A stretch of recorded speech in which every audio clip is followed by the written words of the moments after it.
It has webbed feet like a frog, a bill like a duck, and venom like a snake. And oddest of all, it lays eggs like a bird. So much of its life is spent underwater or underground that the life of the platypus is still largely unknown. An irresistible challenge to filmmaker David Pera. I've always been fascinated by the mysteries of how platypus have their young. And over the next 3 years, we're going to take you on a journey to discover what happens deep inside their nesting burrows. It's a truly amazing story. Maybe she's active.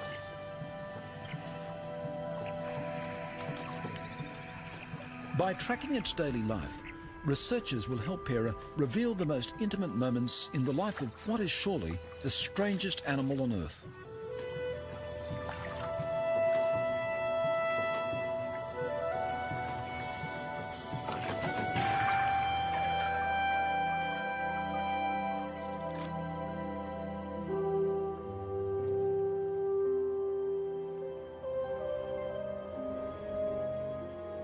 The high plateau of Tasmania, the southernmost link in a mountain chain that stretches the whole length of Australia's eastern coast.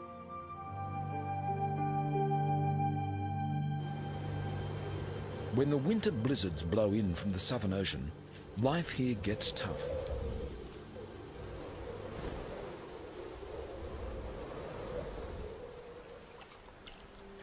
Yet, even here, the platypus thrives.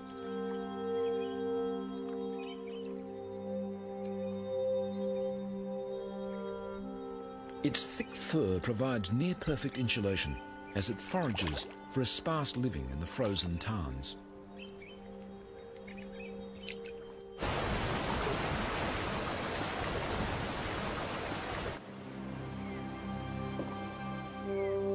The spring thaw turns mountain streams into torrents. Humans are rare in the remote Tasmanian wilderness, but platypuses are plentiful.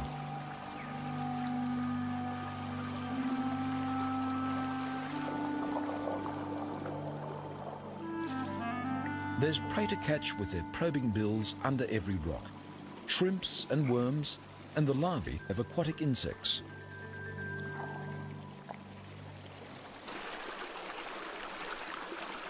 I've looked for platypus up and down the east coast of Australia, but the wild rivers of Tasmania are the greatest place to find them. But even here, they're difficult to see. They seem to meld into the water and rocks, and then suddenly disappear. When Europeans first encountered it, the platypus seemed almost too weird to be real. The name comes from the Greek for flat-footed. Yet it was the creature's duck bill that most fascinated 19th century zoologists.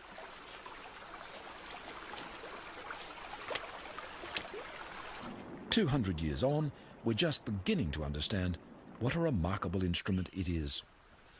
In fact, there's a lot about this secretive animal that we're only finding out now. As the early naturalists discovered, the platypus is not an easy animal to study. Its burrows may run back into the banks for 30 metres. And they soon learned to be cautious. They found that the venomous spur of an angry male caused pain and swelling that lasted for weeks. So it wasn't till the 1880s that scientists confirmed that the platypus really did lay eggs. By the early 1900s, they were learning how to keep platypuses alive in captivity. In 1944, naturalist David Flay successfully bred from a captive pair called Jack and Jill. Months ago, David Flay noticed Jill was building a nest. He knew she was building up her milk supply. He then dug down and uncovered the burrow. To his delight, he found a youngster, already well grown. But this would be the only platypus born in captivity for 50 years. And even today, little is known about how they breed in the wild. A quiet valley in northern Tasmania, in the headwaters of the South Esk River.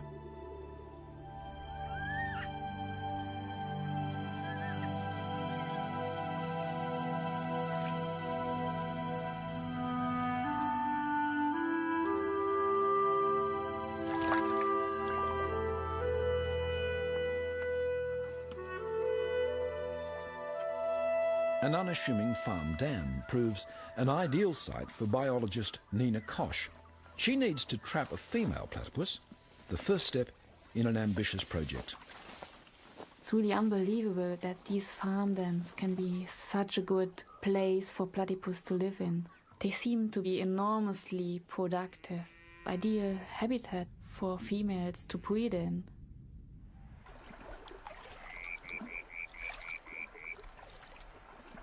I heard about Nina's work in Tasmania and came over to join her. Perhaps she may be able to help us in our quest to find breeding platypus.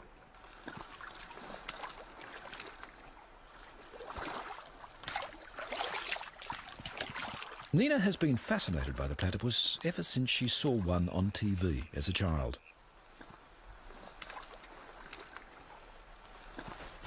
Now she's come all the way from Germany to take part in a 2-year study. The aim? To find out more about how female platypuses raise their young.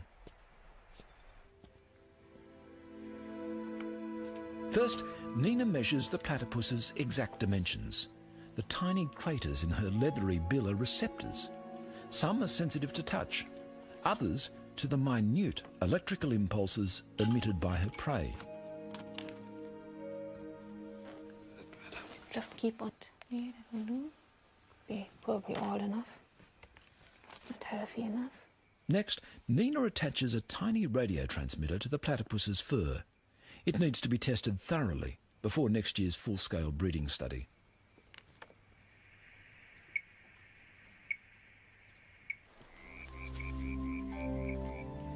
Nina decides to call the female Shy, after a platypus character in a children's book.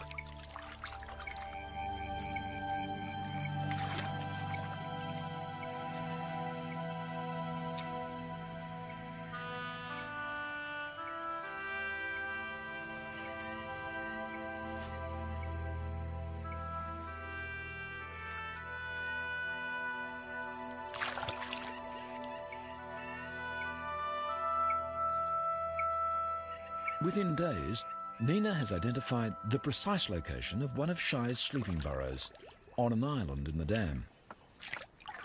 We've tracked Shy for a couple of days now, and we could follow her to this island. And she's sleeping right here in her burrow, and we are going to put an infrared video camera in so we can see what she's doing in her burrow.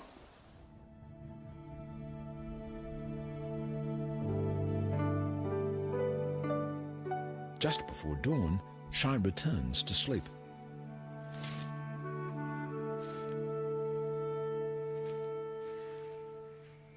For Nina and her partner, Marcus Utesh, this is the first view of a platypus underground. There she is. She's coming in. Next year, they'll try to get a camera inside the burrow of a breeding platypus. That is absolutely great. Wow. A few weeks later, Nina and Marcus find a baby platypus near the dam. It's only just emerged from the nest. Soon after, they find another, bigger youngster. This baby looked much more like an adult. It weighed 610 grams, so double the size of the one that we caught before.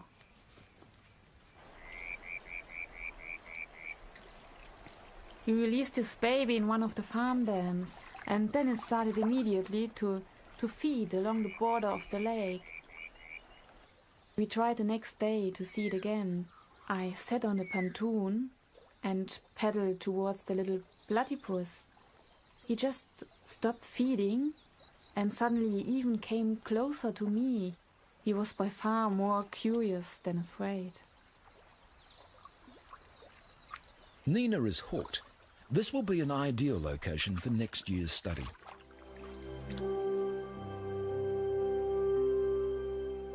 The The only other animals on Earth that are even distantly related to the platypus are the echidnas.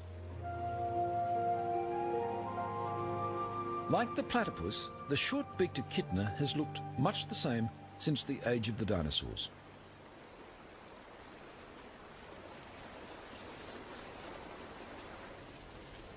It too has evolved a highly specialised mouth, not a bill, but a beak, which can be used as a crowbar if need be, and a long sticky tongue to pull ants and termites from deep within their nests.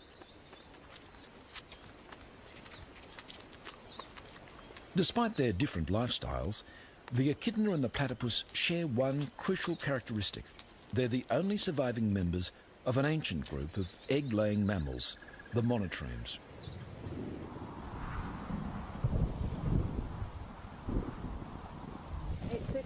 That's pasta. Peggy Rismiller and Mike McKelvey have been tracking and studying echidnas for 15 years. What they've discovered about the echidna's breeding cycle may help David Pera in his pursuit of the platypus. That's Whisper.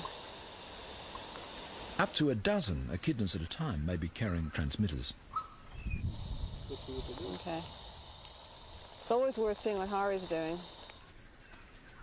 What Hari's doing is looking for a mate.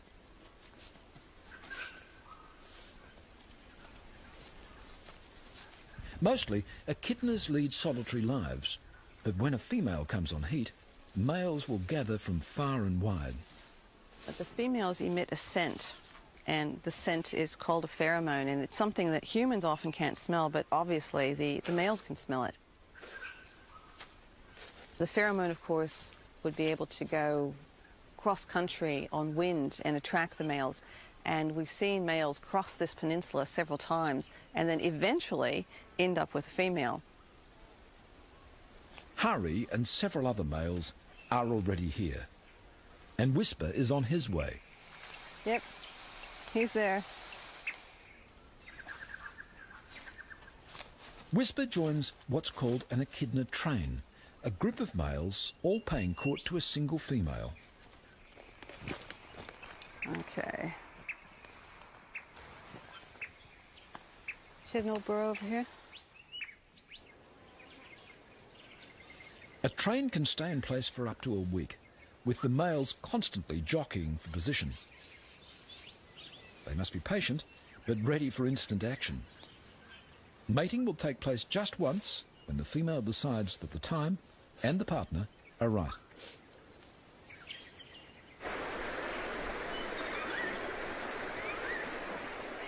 To try to capture the elusive courtship ritual of the platypus, David travels to the far north of Queensland.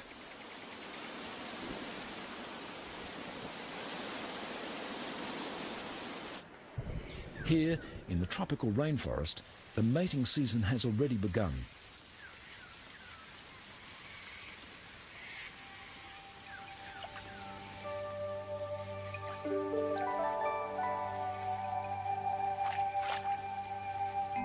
This female is feeding hard to ready herself for the rigours of motherhood.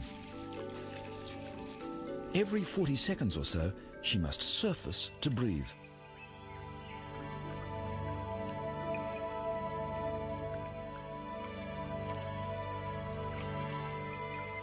This is when she's most vulnerable. Eyes and ears are open wide, alert for danger. But as soon as she dives, she shuts them tight. Using only the sensors in her bill, she's built up a detailed mental map of her feeding ground.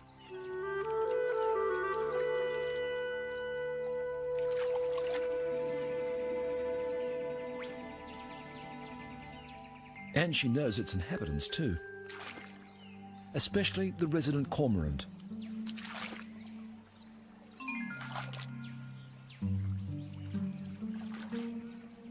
The white-faced heron minds its own business.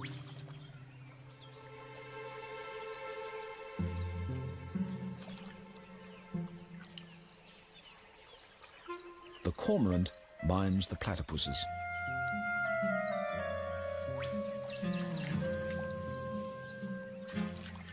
Each time the platypus dives, the cormorant follows, snapping up shrimp and small fish flushed out by the foraging platypus.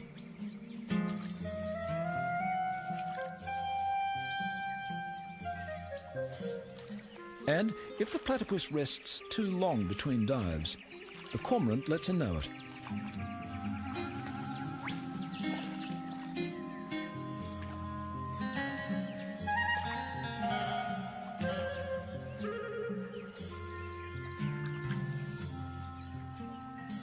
In this particular river system, almost every pool has several resident platypuses and a single cormorant ready to exploit them.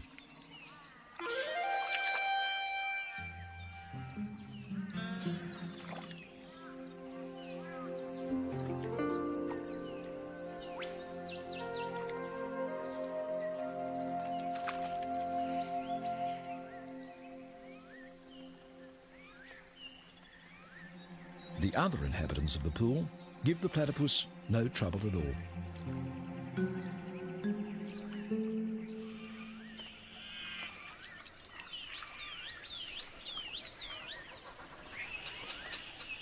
The azure kingfishers are peaceable neighbours too.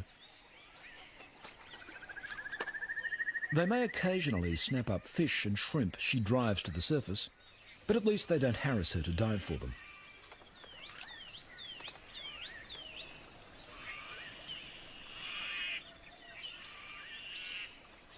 Most platypuses have a broader home range than a single pool. This muddy tributary to the main stream is a favourite feeding ground.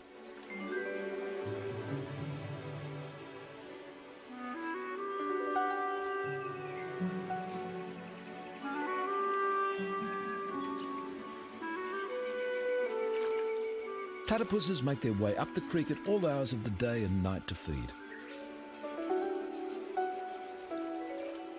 They can sense the vibrations of their prey through the receptors in their bills.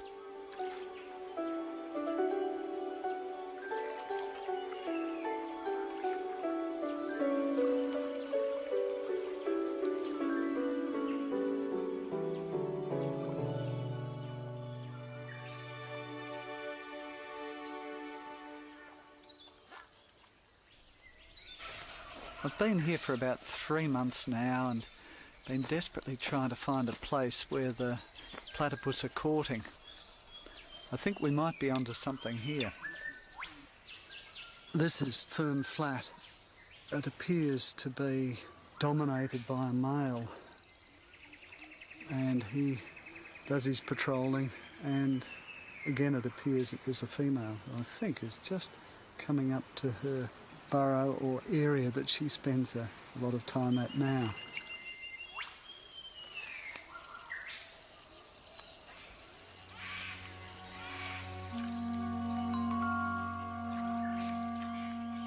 As the light begins to fade, the platypuses start to make their way further up the narrow creek. There's even better feeding where it runs through cleared farmland, but the platypuses will only venture there at night.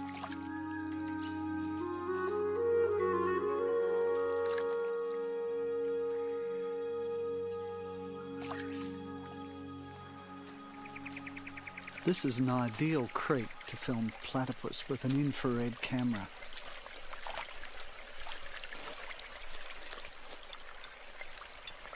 I really like using infrared cameras because you can capture behaviours at night that no one's ever seen before.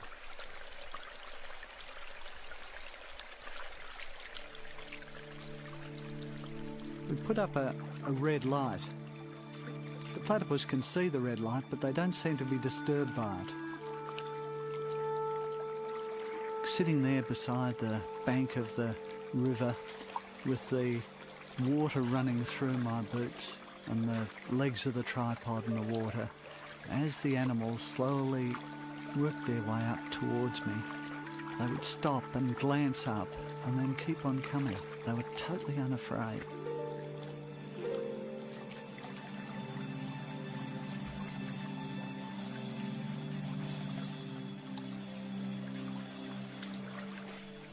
In the first hour after dark, 6 platypus passed me. And then a water rat appeared. Water rats are about the same size as a platypus, but much fiercer.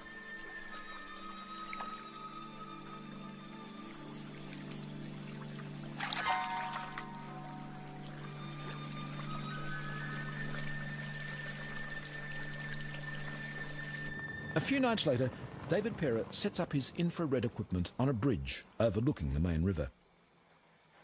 Just below the bridge, a big male platypus has established his home range. But tonight, he has a challenger from further up the river. The resident male is grooming himself on a log, apparently unaware of the intruder.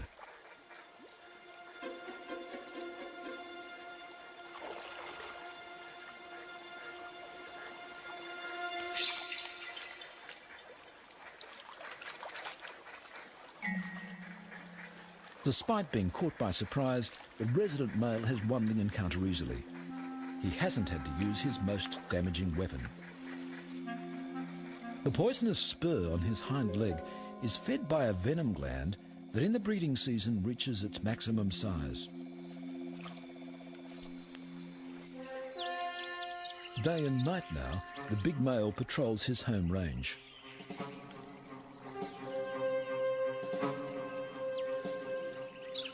He's spotted another male lurking behind a stump. Without hesitation, he steams into battle.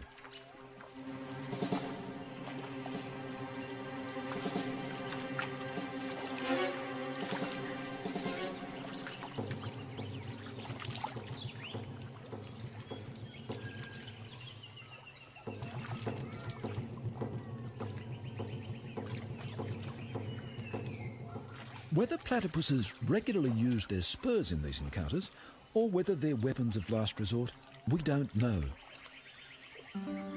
In this case, the resident male is triumphant, and a female is ready to be courted.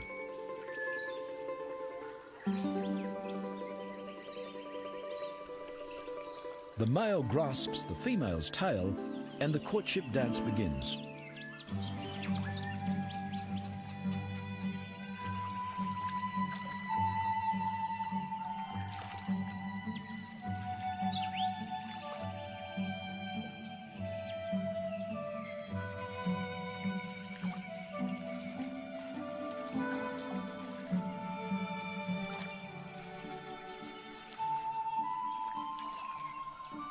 The dance can continue for 20 minutes or more.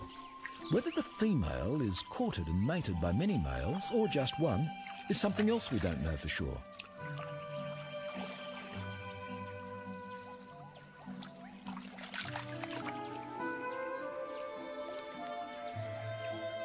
Finally, it looks as though the male mounts the female and mating takes place.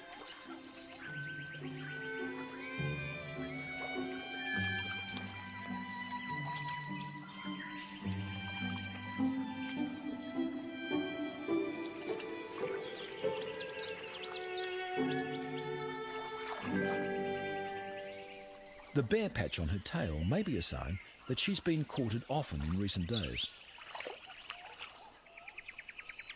Now she's returning to her nesting burrow.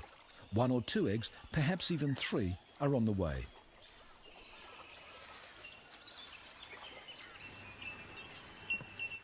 Healesville Sanctuary in southern Australia. Much of what we know about platypus mating and breeding has been learned by Les Fisk and his colleagues from the captive animals at Healesville Sanctuary. For 10 years, a male and female platypus have lived in this elaborate artificial world. Through a maze of tunnels, pipes and tanks, video cameras record their every move.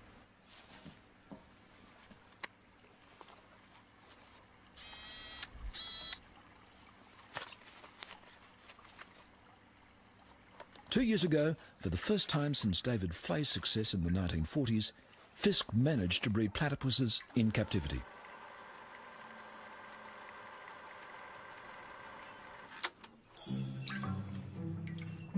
For most of the year, Karina, the female, will have nothing to do with N, the male. But spring is in the air at Healesville Sanctuary.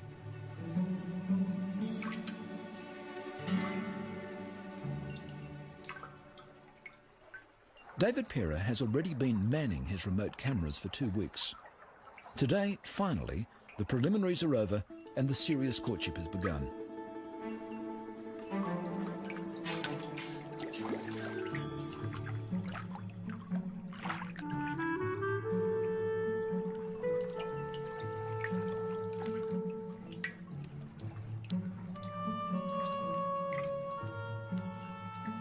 the moment that she's ready to mate can be fleeting.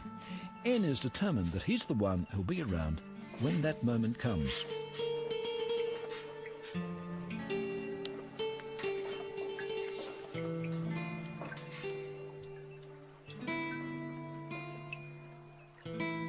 But her attempted escape was all part of the ritual.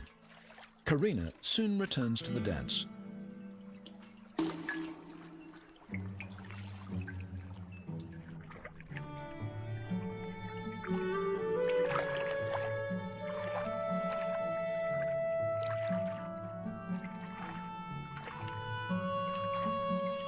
Two years ago, this couple successfully produced twins. Judging by the way the courtship is consummated, the signs are good for this season too.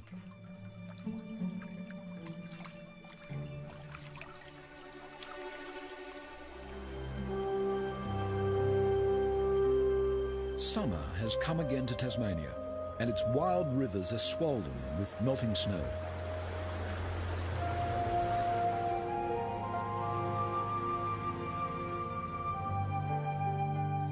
In a quiet backwater, as temperatures rise and the days lengthen, a female platypus is collecting material for her nest.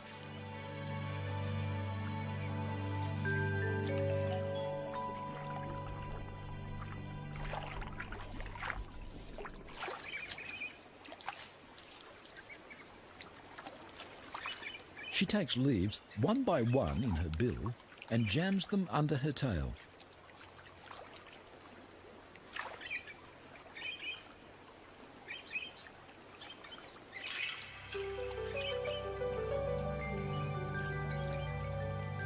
To safeguard it from flooding, she's dug the entrance to her burrow several metres up the steep bank.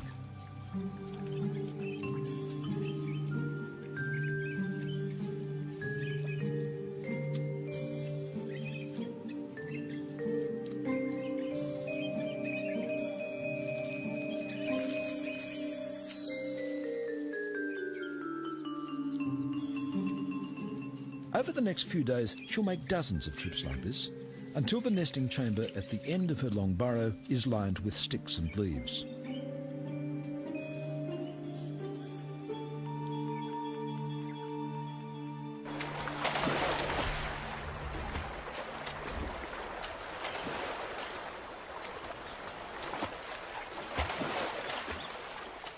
Back on the South Esk River, Nina Kosh and Marcus Utesh are joined once again by David Pera for the start of a new season's work. In the early afternoon, we go down to the South Esk River and set up a series of nets. These nets were originally designed to catch eels, but they're also really good and safe for catching platypus as well. Ja, genau.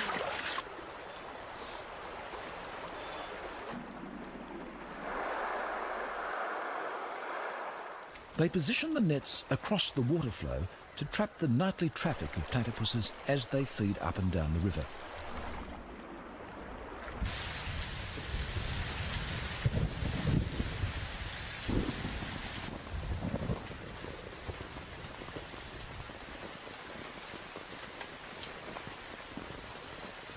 In the late afternoon, the platypus come out of their burrows and start feeding.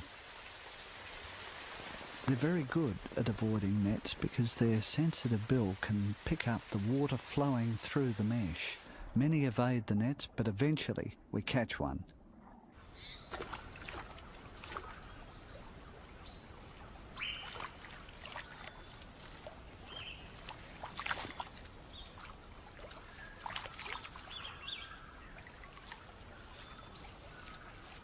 Judging by the dates that last year's youngsters emerged from their nesting burrow, Nina and Marcus have worked out that the females will be laying their eggs very soon. Now is the time to fix radio transmitters to them.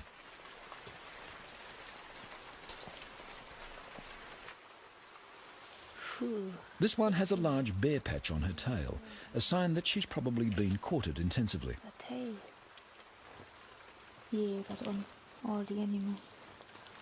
This might be a mating mark. All the fur is away from the tail, surface. They discover that she's one of the females they trapped and tagged last year. In fact, it's their old friend, Shy. 80-17, that's Shy. Wow. We got Shy back. We'll come back. Great.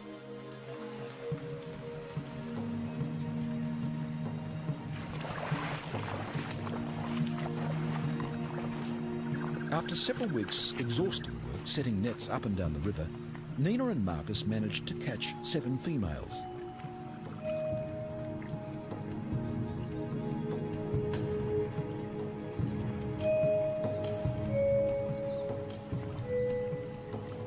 Each one is fitted with a new transmitter and released back into the river exactly where she was caught.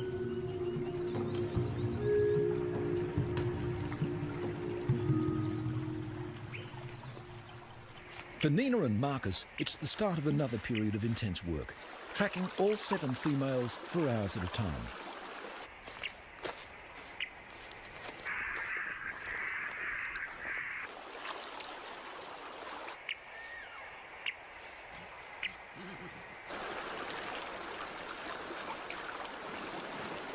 They find there's a wide variation in the platypus's behaviour. Some feed mostly in daylight. Others sleep during the day and feed all night. Some travel a kilometre or more up and down the river each feeding session.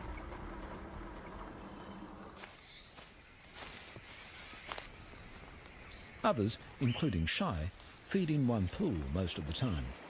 Where's the strongest signal coming from? Downstream or? Nope.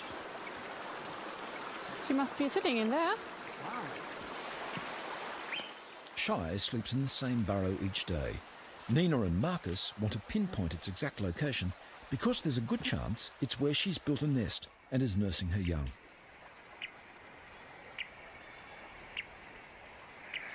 Get reception here. And it's getting weaker. Which gang do you have? 10. Gang 10, maximum gang. Gain 10, and I only have like 1. I would say it's about here. It must be around here. Not this point here. Gets weaker here. Yep. It's exciting. Got another burrow. Yep. And we should And mark this one the looks a bit. entrance. This one looks a bit different than the Yeah. others. Yeah. We should mark the entrance.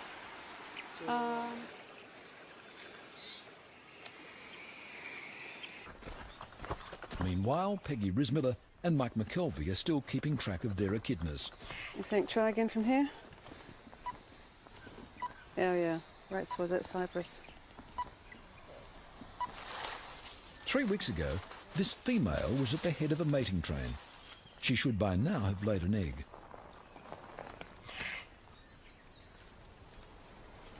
Okay, I'm just going to feel first. A very tight little pouch. Quite a bit there 'cause my fingers. Would you just be very careful because there's an egg. Oh my Jesus. See if you can get it closer down your way. I'm going to pull the pouch open. There's There the it egg. is. There's the egg. It's an egg And there. here's a girl. 10 days after the egg is laid, a puggle will hatch. In the egg, the echidna develops an enamel-covered egg tooth. It needs this egg tooth to actually rip open this leathery shell and then pull itself out onto the mother's belly. Look, there's the back of it. Inside the pouch, it's really moist and humid because that's what the puggle needs right now. As far as we know, at 2 grams, it has to breathe through its skin. Tiny though it is, the puggle can safely be removed from its mother's pouch for a minute or so. At 2 days old, there's almost no difference between a baby echidna and a baby platypus. Less than 2 weeks later, it's already 100 times heavier than when it was hatched. It's a girl. The baby echidna by now has a discernible beak, just as a baby platypus would have a recognisable bill. After 7 weeks in the pouch, the mother leaves her young one in a burrow, returning every 5 days or so to let it suckle.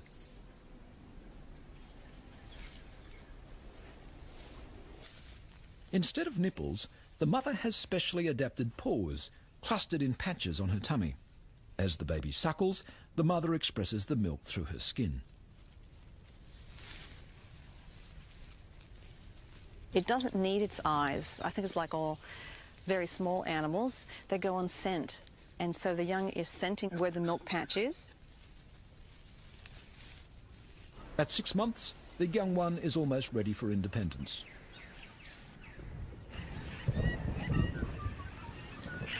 Back at the Southeast River, Marcus and Nina have decided that the time has come to try to take a look inside Shy's nesting burrow. Kann das so ein Wader sein von dir?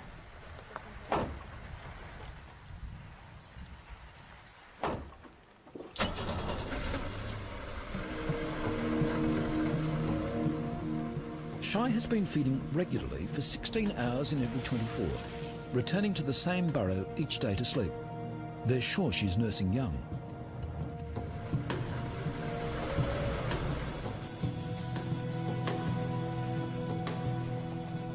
It's late evening. Shy's already left the burrow to feed. Nina, Marcus and David have at least 8 hours to try to get a glimpse inside the nesting chamber.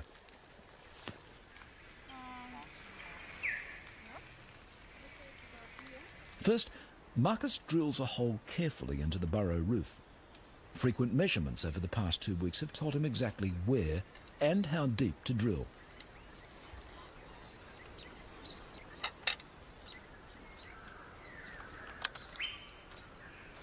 Meanwhile, David sets up and tests an endoscope with a tiny video camera mounted on its end.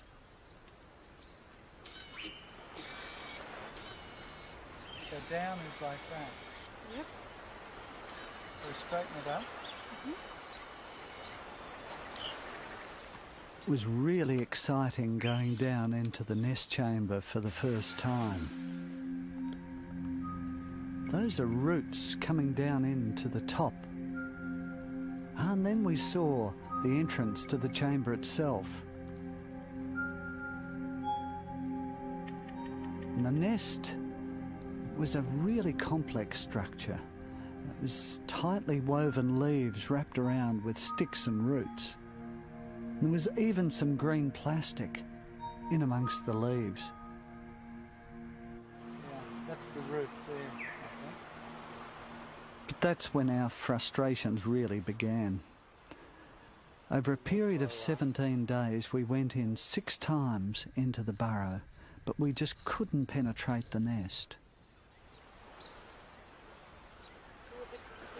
And then at last, we got the endoscope through the nest wall. We first glimpsed a tiny bit of flesh through the leaves.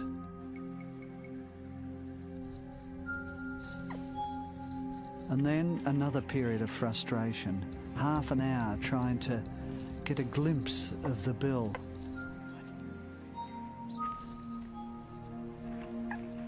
Oh, it's Platypus. Yes. The bill looked huge through the endoscope, but it was really only a centimetre long. The front feet already had claws.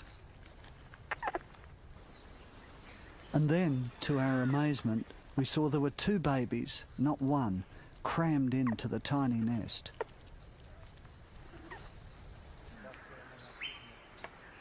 Thank you.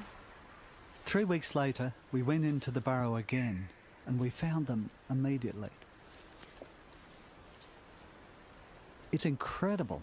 They'd grown enormously. Now they were covered in a thin layer of fur. There were even visitors inside the burrow. It's a tick. I think it was a tick. The ticks are only found on Platypus, and already they're feeding on the blood of the young ones. Their bills are now large and very dark. We think the young are now about 6 or 7 weeks old.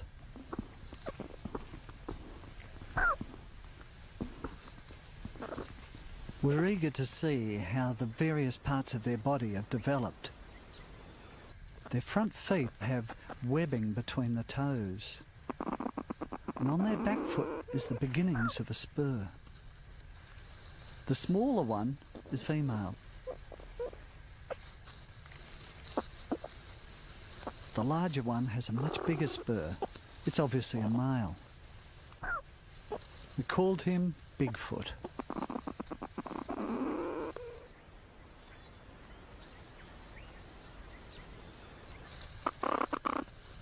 The nostrils are huge. We think they're probably used to find the milk patches of the mother. And here, the smaller one is rubbing the tummy of the larger one, as if it's trying to suckle. It was a revealing 3 hours in the burrow.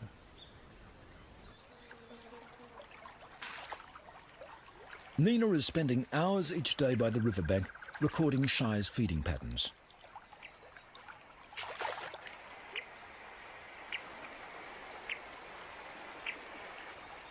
It's late summer on the South Esk, and vast numbers of insects are hatching from the river.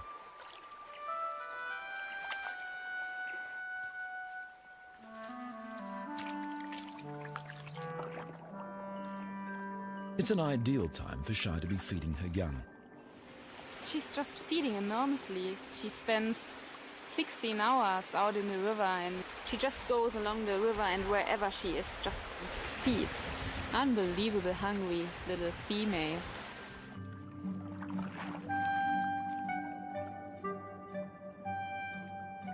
A nursing platypus will consume up to half her body weight in food every 24 hours.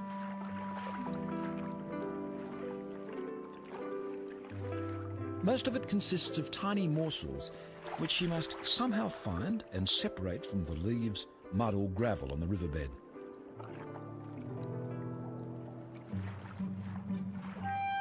When she gets to the surface, she chews with a sideways motion of her grinding pads, separating out and swallowing the food.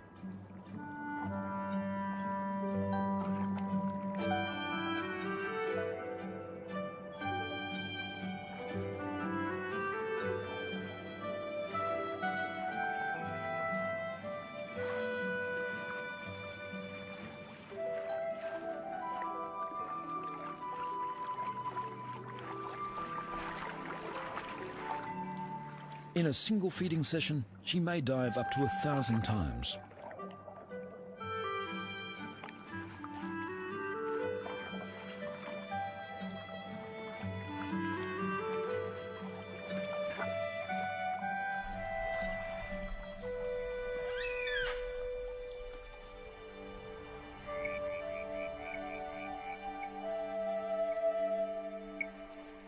Tonight, the team plan to go into Shy's burrow once again. So, while Nina tracks Shy to make sure she's out feeding, the team drills a new hole into her nesting chamber.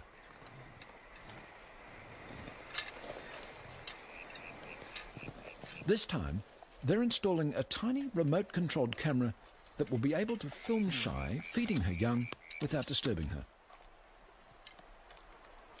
Illumination comes from miniature infrared lights, which she can't see. And as well as the camera, there's a microphone to pick up sound inside the burrow. That's the big one.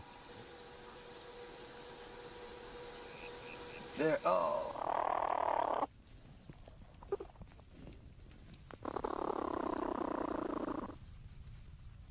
The babies are now about 13 weeks old.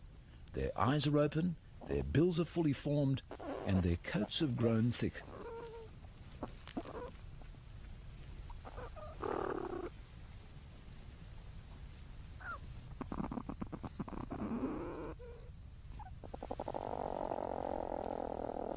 While Bigfoot plays with tree roots in the roof of the chamber, the smaller one is perhaps getting ready to take on solid food.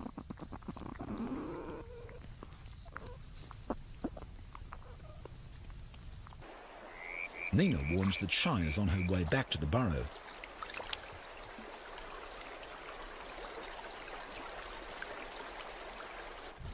As she approaches the nesting chamber, she unblocks the earthen plugs which she set there to protect her young.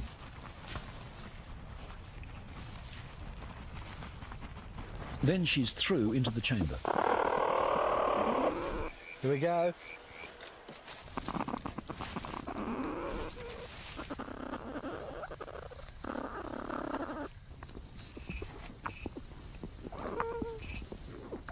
Within minutes, the eager young are greedily suckling from their mother's milk patches.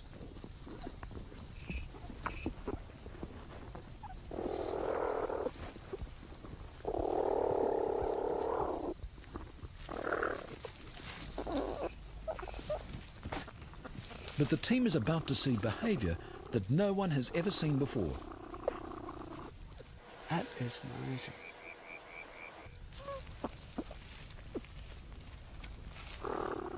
The young stopped suckling and then began to rub their mother's bill. Are they taking food from her? Perhaps getting a taste of those little animals that they themselves will be eating in the next few weeks? Or are they drinking her saliva? Maybe getting some of the bacteria that will strengthen their immune system.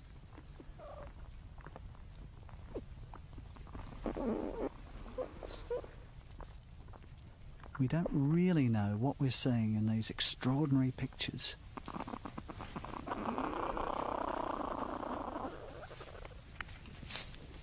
Soon, Shy has had enough. She busily rebuilds the nest around her young.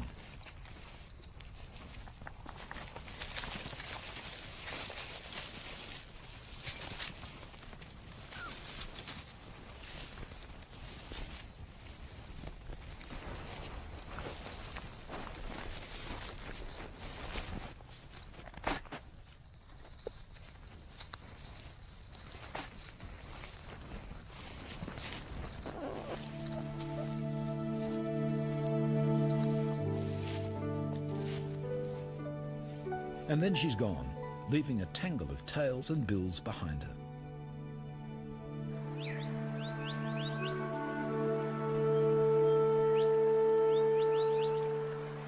Ten days later, on watch as usual beside Shy's pool, Marcus and Nina spot one of the young platypuses in the water.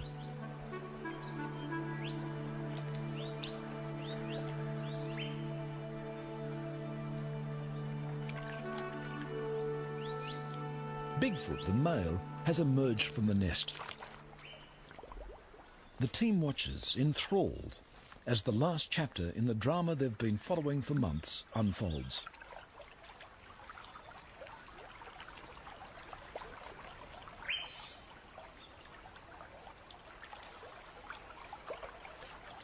Bigfoot needs no tuition from his mother. Minutes after his emergence, he's swimming and foraging expertly along the bank.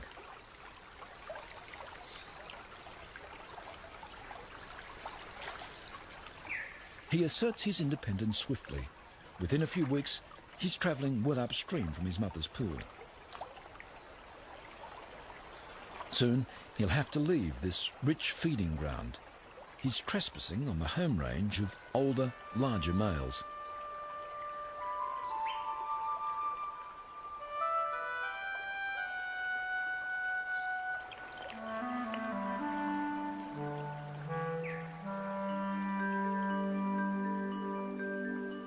As Bigfoot begins his journey of life, our journey of discovery is coming to an end. We know nothing of what he does in the next couple of years. In fact, I feel that we've only just scratched the surface in understanding the platypus, one of the most mysterious animals on Earth.